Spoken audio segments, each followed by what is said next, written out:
Stephen king এর লেখাগুলি সঙ্গে বিষয় হচ্ছে। তারপরে আসলে স্টিফেন কিং এর ছবিগুলি লেখাই হয় হলিউড বেট হিসেবে, সেই জন্য সেগুলো ফিল্মে চলে বসে।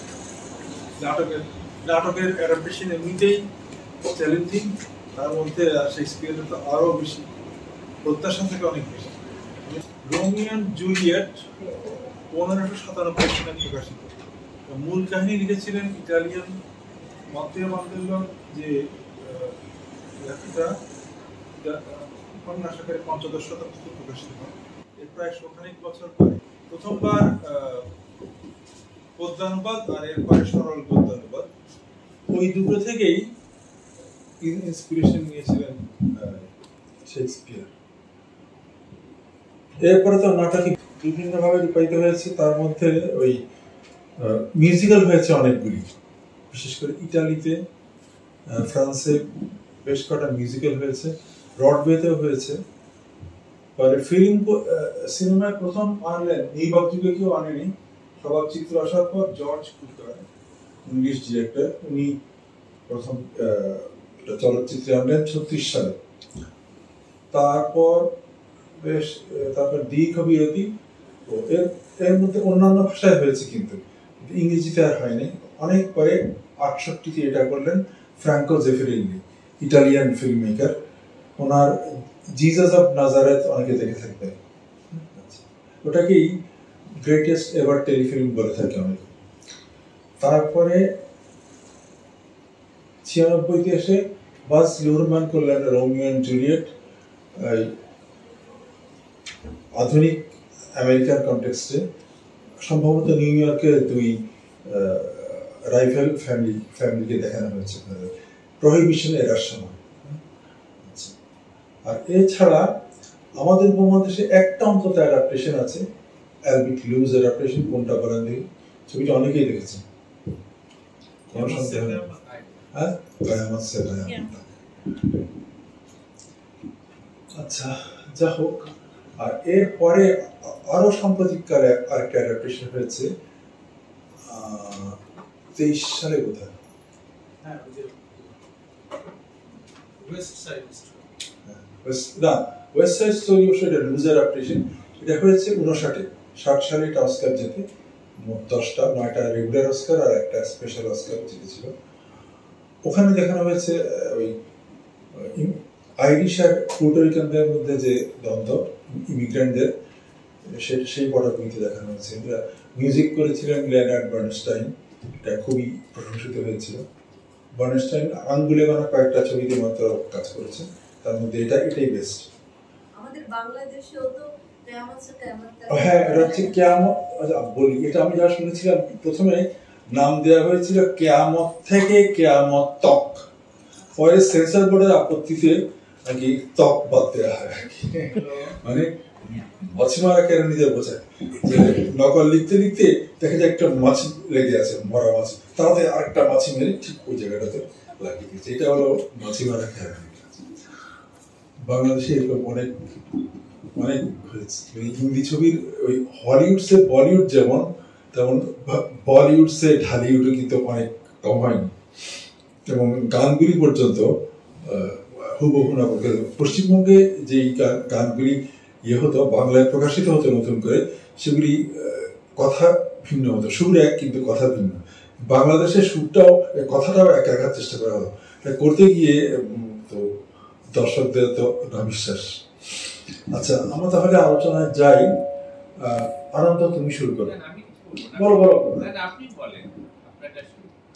আমারটা পরে শোনা হয়েছে, তোমারটা না। আমার প্রথম প্রশ্ন হলো যে এটাকে আপনি লাইলি মজনুর অ্যাডাপ্টেশন কেন করবেন না? ওখানে ফিউডিং ফ্যামিলিজ। আচ্ছা, লাইলি মজনু তো লাইলি তোমার এসেছে ফিরিয়া মজনু গো আখি খোল, এটা তো আসলে কল্পনা। এটা আসলে কল্পনায় বিস্ফোর হবে না। বাস্তবে মজনুন লায়লা, মানে আসল নাম যা কাইস ইবনে মুলাওয়া, 7ম শতাব্দীর কবি, ইসলাম আগমনের পরে। ওনার লাইলির বিয়ে হয়ে যাওয়ার পর তার সাথে আর লাইলার কখনোই দেখা হয়নি। তিনি এই লায়লার কথা ভেবে ভেবে পাগলের মতো উৎভ্রান্তের মতো ঘুরে বেড়াতেন আর কবিতা রচনা, প্রেমের কবিতা রচনা করতেন। এই জন্য লোকে তার নাম দিয়েছিল মজনুন লায়লা, মানে লায়লার পাগল। সেটা অন্য ঘটনা, ওখানে কিন্তু ফ্যামিলি ফিউড ছিল না। এখানে কিন্তু ফ্যামিলি ফিউড আছে এবং এটা উত্তরাধিকার সূত্রে সেরকম আর কি।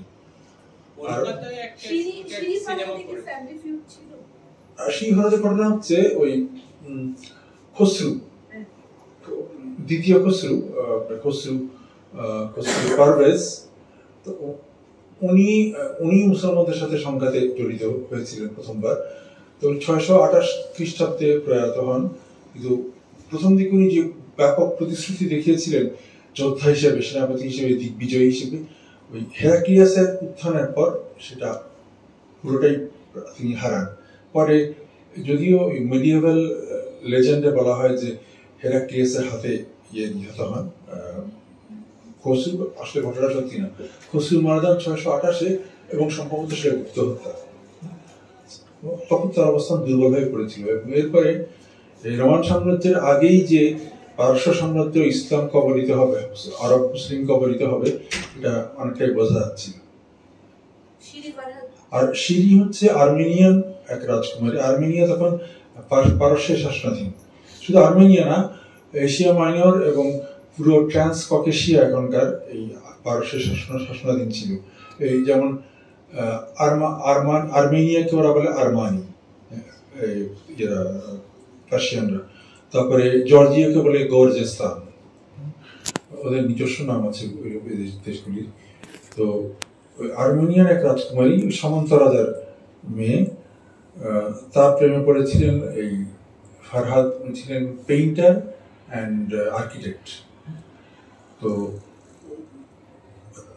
বলেছিলেন, খসরু তাকে শর্ত দিয়েছিল যে একটা পাহাড় কেটে যদি করতে পারে, নদী বানাতে পারে, তাহলে তাকে দেয়া হবে আর কি। শেষ পর্যন্ত তাদের মিলন হয়নি, এবং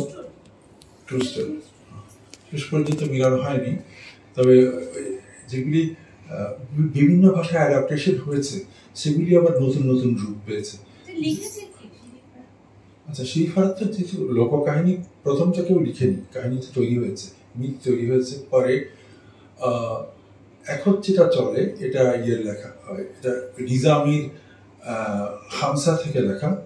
নিজামির খামসা মানে 5, পঞ্চকাহিনী। ওটা আরেক নাম আছে হলো, ওটা আরেক নাম হলো পাঞ্চগাঞ্জা। গাঞ্জা মানে এখানে কিন্তু কলকি না, গাঞ্জা মানে গল্প। তো সেই পাঞ্চগাঞ্জা থেকে অ্যাডাপ্ট করেছেন অনেকে বিভিন্ন সময়ে, আধুনিক কালে যারা লিখেছে। আর এখনকার সবচেয়ে বেশি জনপ্রিয় হলো নাজিম হিকমতের লেখা, যেটা নাজিম হিকমতের লেখা লেজেন্ড অফ লাভ, ইংরেজি অনুবাদ হলো লেজেন্ড অফ লাভ। ওটা থেকেই, ওটা সবচেয়ে ভালো অ্যাডাপ্টেশন হচ্ছে রাশানে মাই লাভ মাই সরো। ডিরেক্টরের নাম্বার নেই আমার, ছবিটা পাওয়া যায় না, রাশিয়ান ছবি এসে সংরক্ষিত হয়নি সেভাবে। অনেক বেশিরভাগ ছবি, হ্যামলেট, ইনোকেন্তিস মক্তনবস্কি অভিনয় করেছেন যেখানে, তাকে সবচেয়ে সফল হ্যামলেট বলা হয়, ওই ছবিটা পাওয়া যায় না। আচ্ছা, ঠিক আছে, আমরা আবারও আসি। আমরা ধানপান্তে শিবের গীতে চলে গেলাম। হ্যাঁ, অনেকদিন পরে এসছো শিরিন, তুমি বলো তোমার অনুভূতি। আমি তো শেষে একটু দেখলাম, ভালো লাগলো। আমিও প্রথম দিকটা মিস করেছি। আজকে বিএনপির র্যালি, আমার মনে ছিল না যে 7ই নভেম্বর বিএনপি তো উদযাপন করবেই। এখন এই জায়গাটা মাঝখানে, আমার বাসা থেকে এখানে আসার পথে পুরোটাই লোকারণ্য, গাড়ি ঘোড়া সব থমকে আছে। আমি দেখলাম গাড়িতে উঠলে আমি আর জীবনে পৌঁছতে পারবো না। তারপরে হাঁটা দিলাম রমনা পার্কের ভিতর দিয়ে, হাঁটতে হাঁটতে এসে পৌঁছাতে তোমাদের 25 মিনিট চলে গেছে। ছবি কিন্তু আমি এবারই প্রথম দেখলাম। তবু একটা জিনিস একটু খটকা লাগে না, ফেথফুল অ্যাডাপ্টেশন কেমন যেন, যদি এটা সুনির্মিত ছবি, অনেকগুলো অ্যাওয়ার্ড পাওয়া, কিন্তু ফেথফুল অ্যাডাপ্টেশন কেমন যেন অতটা কানে শুনতে বিশ্বাসযোগ্য মনে হয় না। 13 বছরের একটা মেয়ে ওইরকম, ওইরকম কবিতায় কথা বলবে না, 16 বছরের একটা ছেলেও বলবে না। আর তাছাড়া কেউই তো বারবার সাধারণত প্রেমিকাকে প্রেম নিবেদন করার সময়, মুখস্থ কিছু কবিতা আগে থেকে নিয়ে যায় অনেকে, সেগুলো মুখস্থ স্বতঃস্ফূর্ত নয়। কলকাতায় কিন্তু একটা অ্যাডাপ্টেশন করেছে, মানে কেমতের মতো না, একদম পুরো অ্যাডাপ্টেশন, কিন্তু হিন্দু মুসলমান দ্বন্দ্ব, কিন্তু এরকম ডায়লগ আছে, এরকম কি নাম ছবিটার?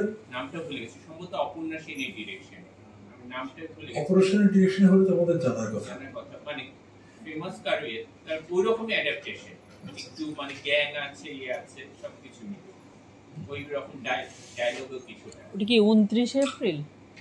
না 19 এপ্রিল না, আরে সরি 19 এপ্রিল। 19 এপ্রিল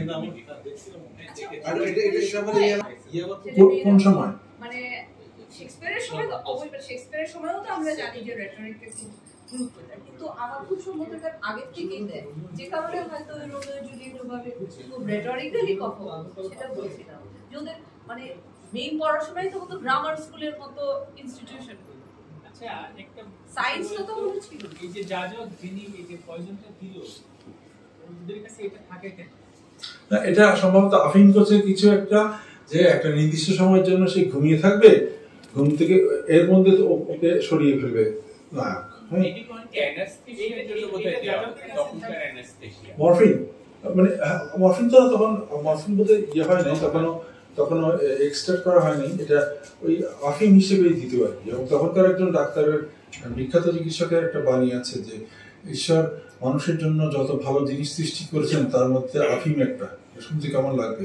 আসলে তখন পেইনের কোনো গিফট ছিল না, কোনো গিফট ছিল না, শুধুমাত্র এই আফিম দিয়েই, এমনকি ওই স্পেনে আজ-জাহরাবি ওই আফিম দিয়েই সিজারিয়ান সেকশন করতেন। ইট ওয়াজ ইন 12th সেঞ্চুরি। ইউরোপে প্রথম সিজারিয়ান সেকশন হয়েছে 1729 জানুয়ারি 1729। জানুয়ারি 1729 আইরিশ মিডওয়াইফ ম্যারি ডোনালি প্রথম করেছিলেন। The patient having been 12 days in labor, চিন্তা করতে পারো 2-3 দিন লেবার থাকলে তো মারা যায়, 12 দিন লেবার ছিল, 12 দিন। তুমি সব মুখস্থ করছো নাকি বসে বসে? হ্যাঁ, ওই টলস্টয় যাই বলতো, শেষের দিকে টলস্টয় যাই বলতো সব নাকি তার শিষ্যরা লিখে হতো। এমনকি আমি একটা হাঁচি দিয়েছি, আমি কাশি দিয়েছি, এই ধরনের কথা।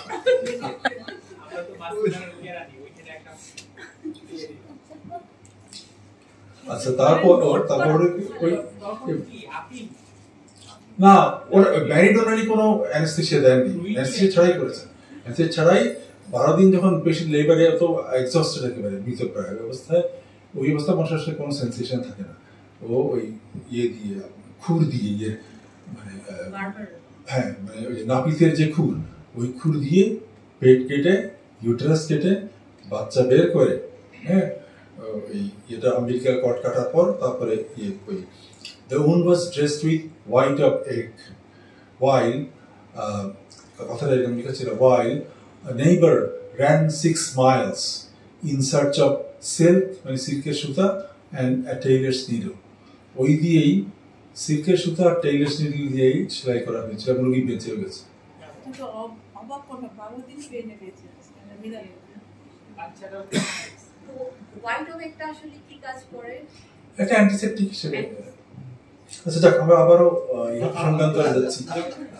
ছবিটা মনে হয় যেটা কি বুঝতে আছে, যেটা কারণ হচ্ছে এটা মানে ওল্ড ইংলিশ ইউজ করছে একেবারে, মানে বুকে আর্লি মডার্ন ইংলিশ মানে এই যে মানে ওটা যেটা করছে, মানে এখানে যেটা ঝামেলা, যেটা আমাদেরকে এখন যেটা নিরুৎসাহিত করে সিনেমার ক্ষেত্রে, যে আপনার যে সাহিত্য হুবহু করলে কি হইতে পারে তার একটা বড় প্রমাণ একটা কারণ। কিন্তু 68 এর তখনকার অ্যাডাপ্টেশন ইংলিশে ওটা ছিল, তখন তো চার্লস ল্যাম্বেটটা বলতে আসে, মানে আমরা যেটা পড়ে অভ্যস্ত। আমি ওটা কথা বলছিলাম, মানে সিনেমাতে যে থিওরিটা আছে যে আমি অ্যাডাপ্টেশন করলে সিনেমাকে সিনেমার ল্যাঙ্গুয়েজে আনতে হবে, সেই জায়গাতে নাটকের আনলে হবে না, নাটকের ডায়লগে না আনলে এটা তো কবিতা হিসেবে শুনতে ভালো, ইভেন নাটক থিয়েটার ডায়লগ হিসেবে শুনতেও ভালো। এবং ইন্টারেস্টিং যে রোমিও কথাটা এত জনপ্রিয়তা পেয়েছে যে এই আদর্শ প্রেমিকের একটা মানে রোমিও বলতেই মানুষ বলছে আদর্শ প্রেমিক, যদিও আমরা বাংলাদেশের মানুষ কিন্তু এরও ভাষান্তর ঘটিয়েছে। চট্টগ্রামের পত্রিকায় রমজান মাসে প্রতিদিনই খবর থাকে 17 জন রোমিও গ্রেফতার, 11 জন রোমিও গ্রেফতার। এখন কি চাকরাঞ্জের নিউ মার্কেট 1964 সালে প্রতিষ্ঠিত, এটা কি আপনার কাছে কি আছে? যখন এটা তৈরি করা আমরা তো অনেক পরে দেখেছি, তখন কিন্তু দেখেছি ওটা বেশ সুনির্মিত, সুরক্ষিত এবং অলঙ্কৃত। ঢাকায় তখন পর্যন্ত এরকম মানে 90-এর দশকে ঢাকায় ওই ধরনের বিপণী কেন্দ্র ছিল। তখন ওখানে যত রোমিও, শপিং এ তো যায় বেশিরভাগ মেয়েরা, তার মধ্যে অনেক সুন্দরী থাকে, তো ওই রোমিওরা সবাই ওখানে রমজান মাসে ভিড় বেড়ে যায়, ধাক্কা টাক্কা দেওয়া বা খাওয়ার সুযোগ থাকে। তখন ওই রোমিওর দল রোজা রোজা রেখে বা না রেখে ওই ওখানে গিয়ে ঘোরাঘুরি করে। তো এই এক একটা কমপ্লেন হলে পুলিশ ধরে। তো ওইভাবে দেখা যায় প্রতিদিনই প্রায় 15, 16, 17 জন রোমিও গ্রেফতার হয়। বাংলাদেশে এসে রোমিওর মিনিংই চেঞ্জ হয়ে গেছে। আচ্ছা, তারপর সৈকত বলো। না, আমি তো এটাই বলতাম যে মানে একটা আইডিয়া দেখো, শুনতে ভালো লাগছে, কারণ যে ডায়লগ গুলো এটা আমি যদি কবিতা হিসেবে নিই, শুনতে কিন্তু খুবই ভালো লাগছে। যে ওইটা ছিল যে ডিলাইটের যে ডায়লগটা, তো খুবই অনেকদিন পরে শুনলাম। ওই যে বলো না, লিথাল ডিলাইট হইলে মানে বিউটিফুল ডিলাইটের আবার ইয়েটা ওই পরিণতিটাও কিন্তু খুব খারাপ খারাপ না, অনেকগুলো ইংরেজি ভাষায় এই যে হোয়াটস ইন এ নেম, তারপরে এইটা সিনেমাই হয়েছে Romeo must die, Romeo mustn't live, পরের লাইনটা ছিল রোমিও মাস্ট ডাই, এই নামে সিনেমাই হয়েছে। জেট লি প্রধান নায়ক ছিল। আর আরেকটা জিনিস যেটা ওই যে আপনিও বলছিলেন, আমিও বললাম, মানে আসলে এই রোমিওটাই একমাত্র হচ্ছে সত্যিকারের রোমিও আর কি, মানে এই বয়সটা রোমিও জুলিয়েটের এই ইমোশনটা এই বয়সে অ্যাপ্লিকেবল। এই কারণে আমি এটা দেখালাম, এই জন্য যে যেসব রোমিও বা ওই ধরনের চরিত্র হয়, দেখা যায় যে নায়কের বয়স 40-এর উপরে, নায়িকার বয়স 30-এর উপরে। তো ওদেরকে ওই ভূমিকা একেবারেই মানায় না। এখানে কিন্তু তার বাস্তবানুগ একটা কিছু করতে চেয়েছে। এর আগে পরবর্তীকালে কিন্তু তেমন খ্যাতিমান হয়নি কেউ, বরং ওদের চেয়ে অনেক ছোট চরিত্রে মাইকেল ইয়র্ক পরবর্তীকালে খ্যাতিমান হয়েছিল।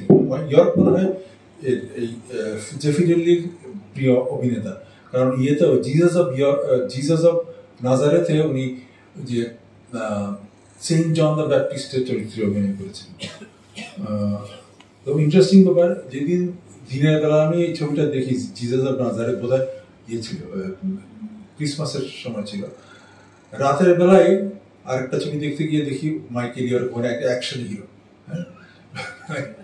সকালে দুপুরবেলা দেখলাম সে একজন ধর্ম প্রচারক, যিশুকে পানি ঢেলে ইয়ে করছে, ধর্মান্তরিত করছে, আর এখানে কোথায় একটা action hero.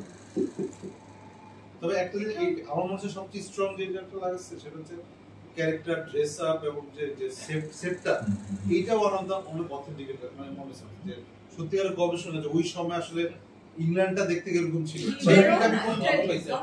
Art direction set designing ভালো হয়েছে। এটা হলো ইতালির ভেরোনা আর হলো মান্তুয়া, এই দুই নগরের গল্প, দুটোই কিন্তু প্রাচীন নগর। আমার কাছে ওদের যে বডি মুভমেন্ট, ওখানে এত বেশি পাওয়ার এবং মানে ইয়ে ছিল, ফিজিক্যালিটি ছিল।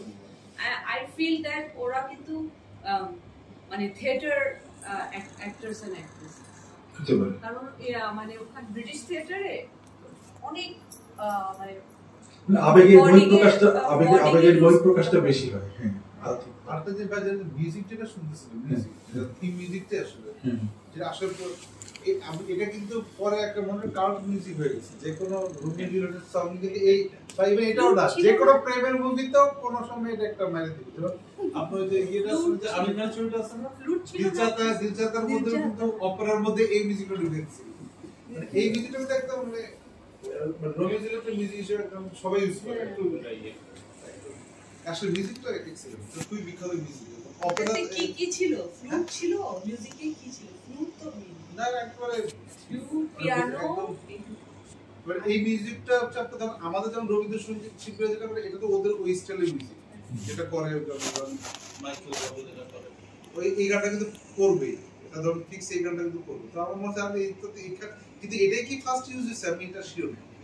এই মুভিতে কি মিউজিক ফার্স্ট এটা ঠিক আমার জানা নেই, কারণ এর আগে তো উল্লেখযোগ্য ছবি একটাই 36 সালের জর্জ কিউকারের করা, যেটা রোমিও এন্ড জুলিয়েট। এটা প্রথমবার সিনেমা হওয়ার একটা কারণে কথাতে সিনেমাটা কিন্তু কপিরাইট আছে মিউজিক, সো কোন জায়গা থেকে মনে হয় এটাই মনে ফার্স্ট এটা জনপ্রিয় হয়েছিল ওইটাই।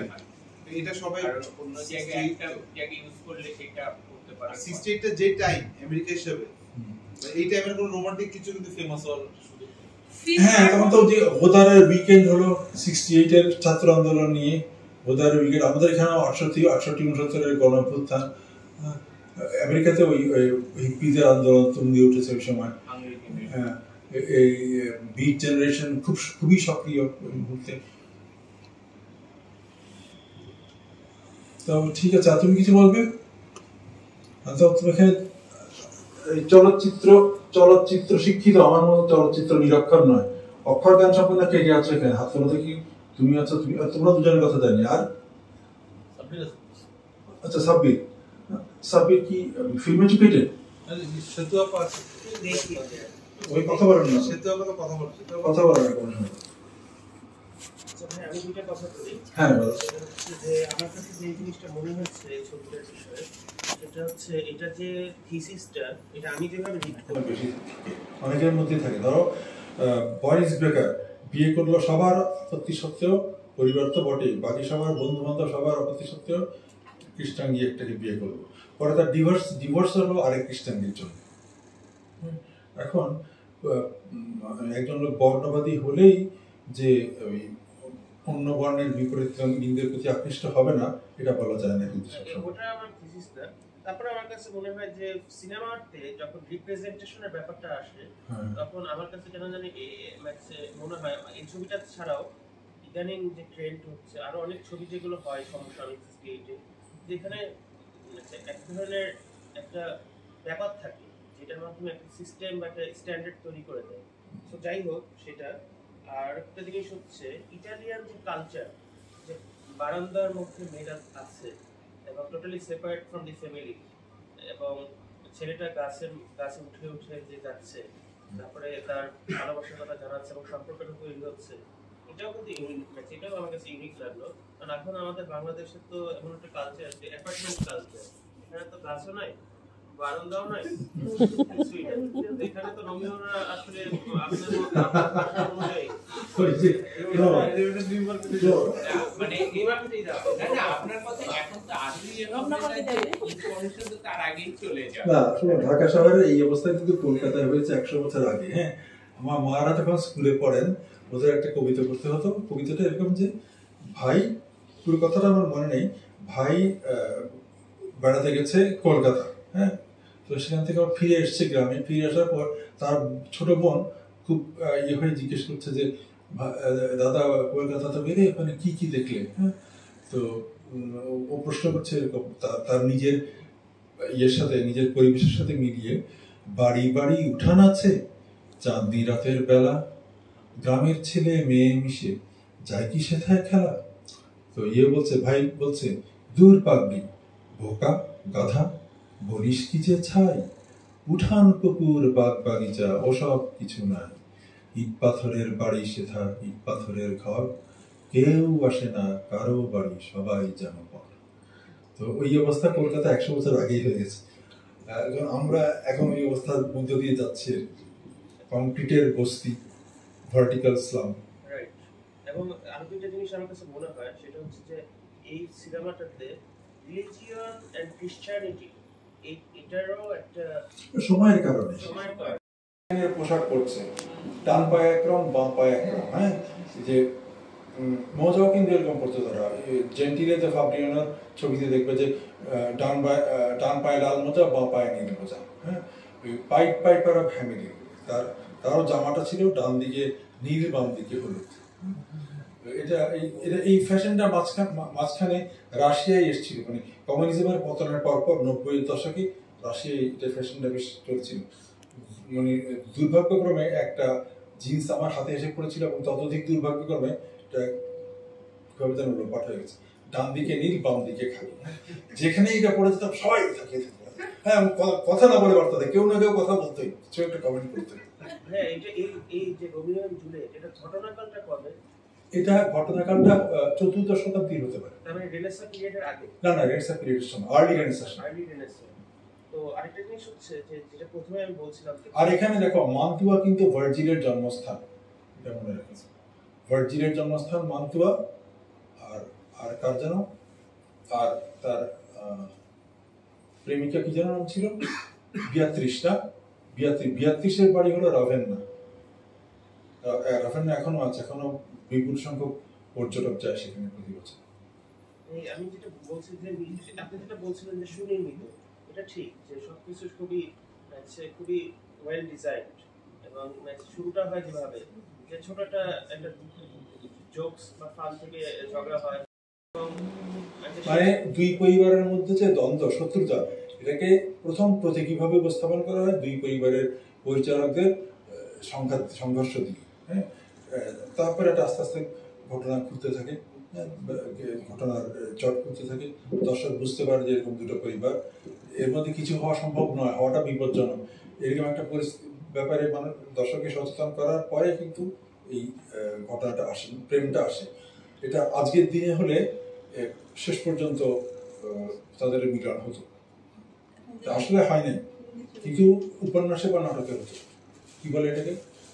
হিন্দি সিনেমা এটাকে কি বলে? এটা বিংশ শতাব্দীর দ্বিতীয়ার্ধের সবচেয়ে প্রচলিত ধারা সাহিত্যের ম্যাজিক রিয়েলিজম। তোমাদের বলা উচিত ছিল, আমার থেকে তোমাদের থেকে বেশি জানো। ম্যাজিক রিয়েলিজম একটু দেখিয়ে দেওয়া যে সত্যি সত্যি তারা বিয়ে করেছে। আমি ছাদে যাই, ছাদে এমনকি সম্ভব হলে দেখাতো যে রোমিও আর জুলিয়েট তাদের এক মেয়ে এক ছেলেকে হাতে করে ধরে হাঁটছে, কিন্তু আসলে ব্যাপারটা ঘটেনি। হ্যাঁ, যেমন ইয়ের ছবি, বুদ্ধদেবের ছবি, যে পাখি চলাচল, হ্যাঁ চলাচল, সেখানে চলাচল কিন্তু বেশ কয়েকটা ঘটনা আছে যে ঘটেনি, কিন্তু দেখানো হয়েছে যে ঘটেছে। গুয়ান্তানামেরা, Juan Carlos Tabbio আর তোমাস গুতিয়েরেস আলিয়ার ছবি। গুয়ান্তানামেরা সবচেয়ে জটিল ছবি জায়গায়, বেশ কয়েক জায়গায় ঘটনায় এমন ঘটনা ঘটিয়ে দেওয়া হয়েছে। দর্শক আমরা তো পড়তে অভ্যস্ত না ম্যাজিক রিয়েলিজম, হয়তো একটা দুটো উপন্যাস পড়েছি, ফলে ধরতে পারি না যে কোথায় কোন ঘটনাটা ঘটে। আচ্ছা ভাই, একটা জিনিস আপনার কাছে এটা জানার ছিল, সেটা হচ্ছে যে আপনার একটু মূল্যায়নটা জানতে চাই যে আসলে শেক্সপিয়ারের এই যে রোমিও এন্ড জুলিয়েট নাটকটা, এটা আসলে আপনার কাছে আপনার ব্যক্তিগত মূল্যায়নটা আসলে কিরকম আছে, কতটা গুরুত্বপূর্ণ এটা, এবং এটার প্রভাবটা আমাদের এখনো কিভাবে এটা প্রভাবিত করছে, এটা আপনার কাছে গুরুত্বপূর্ণ এই দিক থেকে যে দেখো, যেই আর্ট যত বেশি সেমিনাল, হ্যাঁ, যত বেশি নতুন শিল্পের জন্ম দিয়েছে, নতুন শিল্প পরবর্তীকালে শিল্পকে সাহিত্যকে প্রভাবিত করেছে, সেটাই তো তত বড় আর্ট শিল্প, তাই না? এই দিক থেকে শেক্সপিয়ারের প্রায় পুরো রচনায়, যদি শেক্সপিয়ার নিজেও অরিজিনাল কোনো গল্প সৃষ্টি করেননি, মৌলিক কোনো কাহিনী নেই, সবই তার বেশিরভাগ ইতিহাস বই থেকে নেয়া গল্পগুলি, হ্যাঁ, এবং লোককাহিনী থেকে নেয়া, পুরাণ থেকে নেয়া, কিন্তু উনি নিজের মতো করে অ্যাডাপ্ট করেছেন এবং নতুন মোড়কে প্রকাশ করেছেন, সেগুলি খুব চলেছে। শেক্সপিয়ারের জীবৎপরিণীতে যেহেতু ক্যাথলিক ছিলেন, শেক্সপিয়ারের লাভের ঘটনার সাথে কিন্তু কোনো বাস্তবের কোনো মিল নেই। শেক্সপিয়ার তার নিজের জীবন, যেরকম হ্যামলেট যখন আমরা পড়ি তখন কিন্তু আমরা খুব রিলেট করতে পারি এই অর্থে যে আমরা যে এখন বর্তমান যুগে যে আধুনিক যুগে বাস করছি, আধুনিক যুগ কিন্তু মানুষের মধ্যে যে খুব এলিয়েনেশন তৈরি করছে, দূরত্ব তৈরি করছে, এবং সে যে খুব একটা এক্সিস্টেনশিয়াল ক্রাইসিসের মধ্যে থাকে, যেভাবে হ্যামলেট থাকে, সেটা কিন্তু খুব রিলেট করতে পারি। তারপরে ধরেন আরো যে অন্য শেক্সপিয়ারের যে ট্র্যাজেডিগুলোর কথা বলছি, ম্যাকবেথে যেরকম লোভ, তারপরে অথেলোতে যেরকম এক ধরনের ইয়ে থাকে আর কি, সন্দেহ, তারপরে কিং লিয়ারে যেরকম হচ্ছে যে কথাই সেরকম রোমিও এন্ড জুলিয়েটটা আপনার কাছে মনে হয় কিভাবে এখনো প্রাসঙ্গিক? ধরো এই কাহিনীর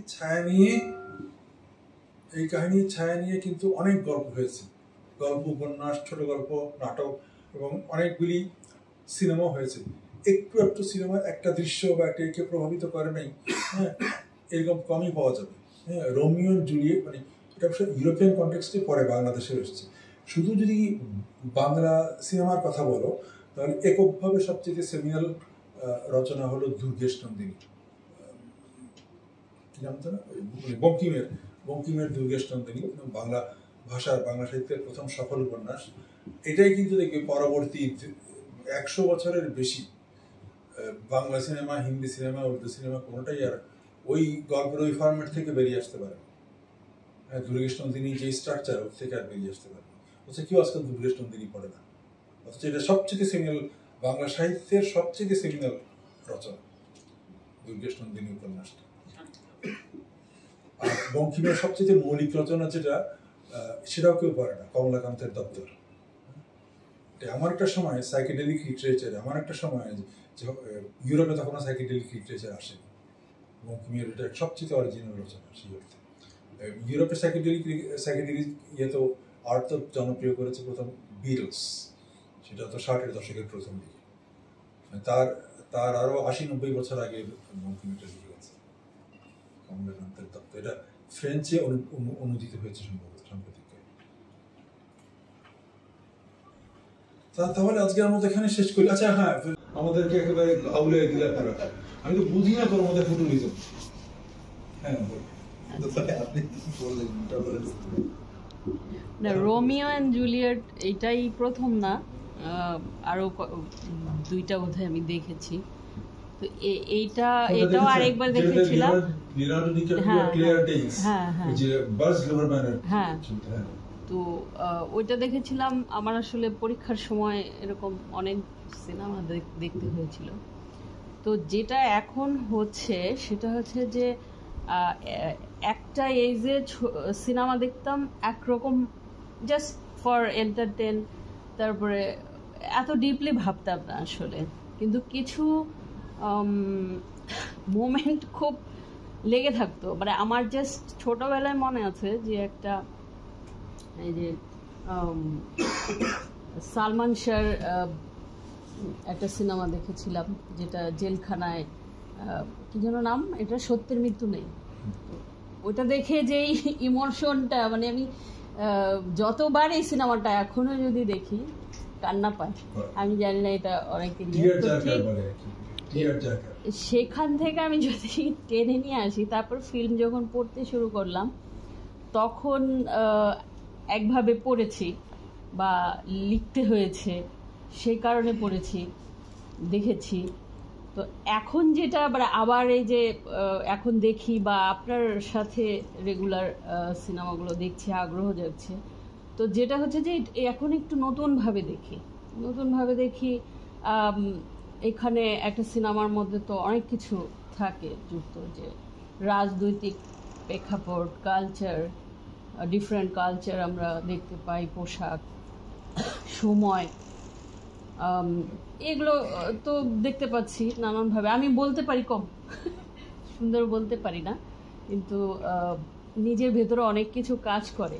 তো এই রোমিও অ্যান্ড জুলিয়েট দেখে আসলে প্রতিবারই আমার যে ফিলিংসটা হয় সেটা হচ্ছে যে প্রত্যেকটা এই এজে আসলে ওই 14 থেকে 18 আমার মনে হয় যে এই গোল্ডেন এজ আমার কাছে প্রেমের জন্য যদি হয়, যে এইটা না, এটা এখানে দেখিয়েছে 14 আর ওইটা 17।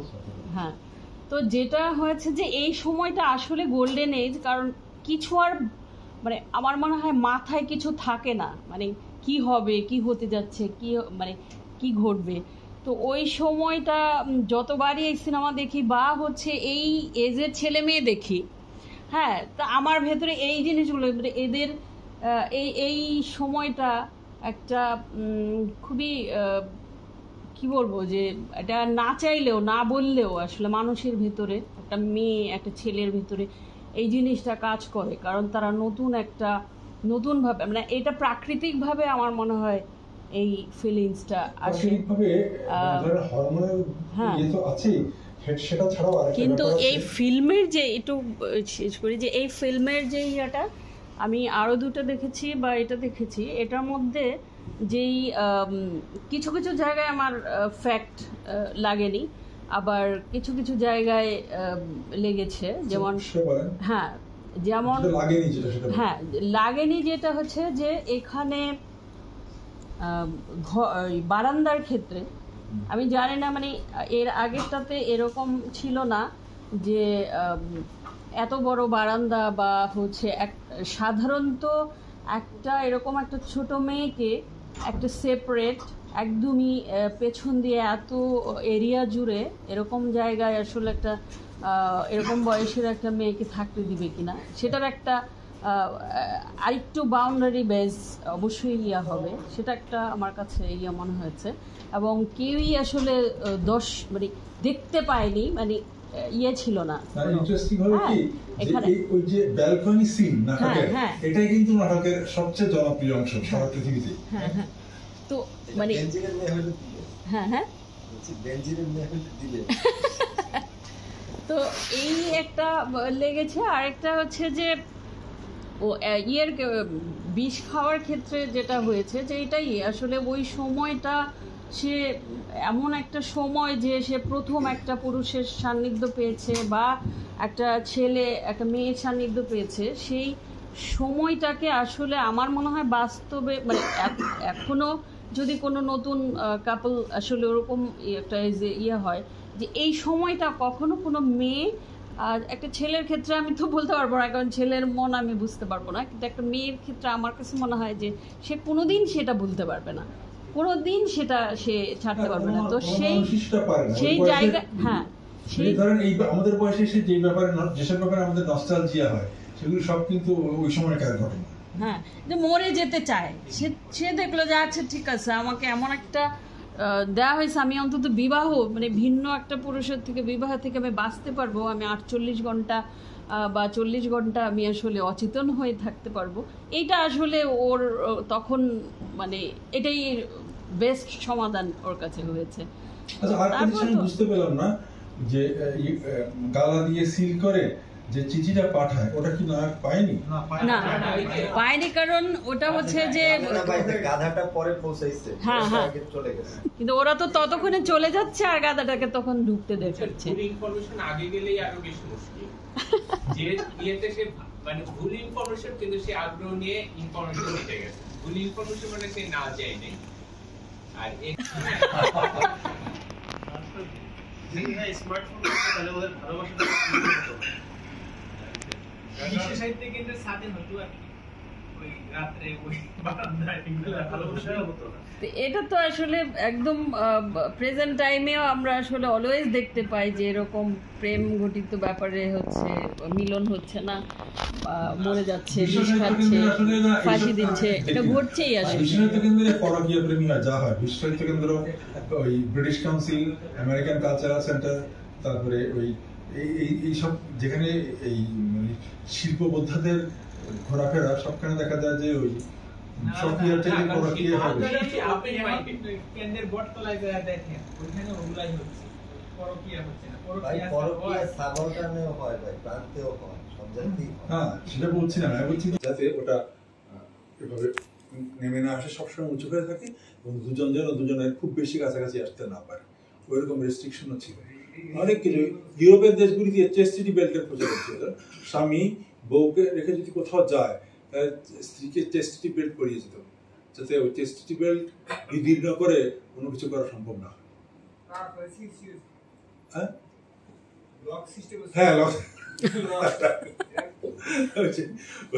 বাংলা সিনেমা গান আছে না, ঘরের তালা বন্ধ করে দিয়েছি, মনের দুয়ার খোলা রেখে দিয়েছি, ওই সেরকম তালা মেরে যেতে হতো।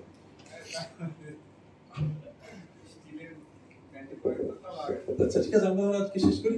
সবাইকে নেক্সট উইকে আমরা ওয়েস্ট সাইড স্টোরি দেখবো সম্ভবত। না না, ওটা হলো 59। নতুনটা না, নতুনটা দেখলেও অনেক পরে, এখন ওল্ড ইজ গোল্ড, আমি এখন এটা বিশ্বাস করি।